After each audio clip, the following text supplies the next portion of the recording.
Naiyak ka nung nabasa mo yung message?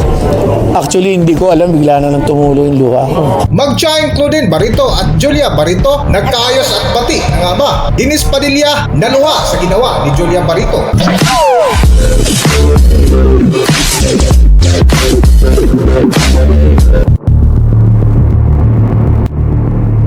Trending at mainit ngayon na pinag-uusapan sa publiko at social media ang pagharap ng dalawang aktris. Sumintro din sa pinag-uusapan ngayon ang pagkikita ni Claudine Barreto at pamangkin nitong si Julia Barreto, kung saan positibo ang naging pagtanggap ng publiko sa muling pagkikita ng magtiyahin si Claudine at Julia. Matatandaan nagkaroon ng hindi pagkakaunawaan ang magtiyahin noong kasagsagan ng away ng Barreto sisters, kabilang na ang gulong nangyari sa burol ng kanilang ama, na nagkaroon nga ng kampihan sina Claudine at Christian Barreto laban sa kanilang kapatid na si Marjorie Barreto, kung saan nadamay nga ang anak nitong si Julia Barreto. Sa mismong burol ng ama ng magkakapatid na Barreto at sa harap pa man din ni Pangulong Rodrigo Duterte.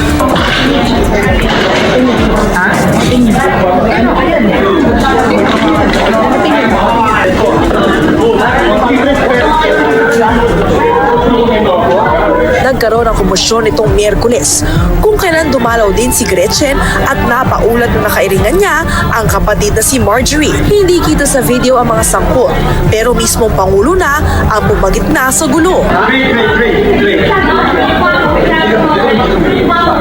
Nasaksiyan ito ni Senador Bongo.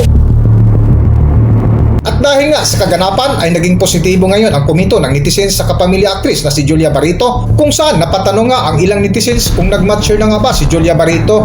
Natanggapin ang lahat para maging positibo sa buhay. Kung matatandaan, kamakailan ay humarap sa media ang kanyang amak si Dennis Padilla, kung saan nagdiwang ito ng ika-62 years old na kaarawan noong Pebrero 9 ng kasalukuyang taon. Naayon pa nga ni Dennis Padilla na isa ito sa pinakamasaya na araw ng kanyang kapanganakan dahil nakatanggap ito ng pagbati mula sa kanyang anak na si Julia Barreto, kung saan tumulo ang kanyang luha. Para sa buong detalye ng kwento, narito ating panoorin ang video. Nung birthday ko, nagulat din ako dahil gabi na nung ma-receive ko yung text.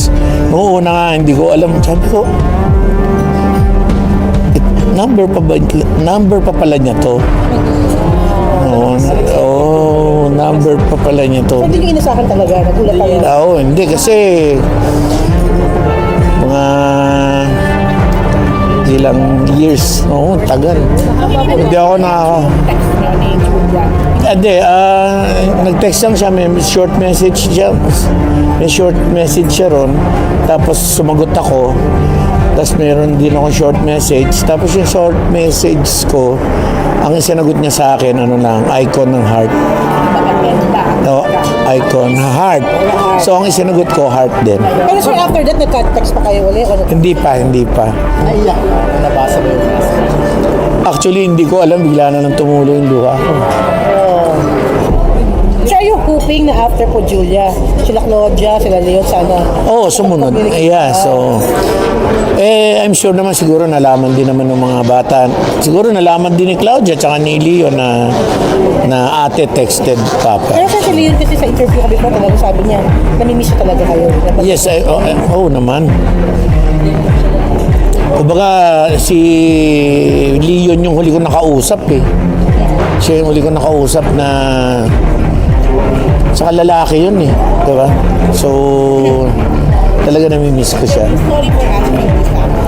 Di ba po, tingin mo, okay lang kaya kay Julia Hindi ko alam, hindi ko sure. Actually, kanina ng umaga, sino ba kausap ko? Tatanong ko pa nga lang kay Tito Jun. Gusto ko tanongin kay Tito Jun dahil 2-3 reporter na nag-text sa akin na sabi niya, Dennis, okay lang ba mag-react ka dahil nabalitaan namin na nag-text sa'yo, nag-greet sa'yo ng birthday mo. So, tinatanong ko sarili ko, okay lang ba na sabihin ko sa mga press na nag-text siya. Sabi ko, hindi ko alam kung tama, pero yun ang nararamdaman. yun ang nararamdaman ko na okay naman na malaman ng tao na nag-text siya sa akin, di ba? Parang proud proud ako. Proud ako. Yung maturity kasi nung to actually, kahit of course there were in the past, tinext ka ulit niya. Right now, what do you do different this time na maayos kayo? I think I should talk to her more privately kasi hindi ko alam kung yung mga numbers nila existing pa. Tapos may nagturo kasi sa akin na dun sa mga social platform na hindi mo malalaman naka-block ka. Kasi meron yatang mga pinipindot doon na hindi mo alam kung naka-block ka pero actually naka-block ka. So there was a time na parang hindi na muna ako magre-reach out kasi palagay ko naka-block ako. So hindi ako, kaya nga lagi nila sinasabi sa akin, ba't di mo tawagan, ba't di mo i-text? Kasi tinry ko din naman noon yun. Kaya lang nung wala akong reply na nare-receive, so sabi ko baka ako naka-block or hindi nila nare-receive. That's why I always greet them sa special occasion, Christmas, New Year, birthday, Valentine's, na binabati ko lang sila usually sa Instagram ng greetings ko. And I'm already sanay na walang reply. So sanay na ako. Kaya nagulat kayo, no? Kaya nagulat ako na binati ako nung birthday ko. Tulad po kayo nila ito ngayon, siyempre kung nahirap sila i-reach, ano po yung gusto nyo maparating? Na sana pag nag-greet ako, mag-reply na kayo sa akin. Yan lang. How would you say na yung text ni Julia, pinaka-best gift mo? Yes. I cried.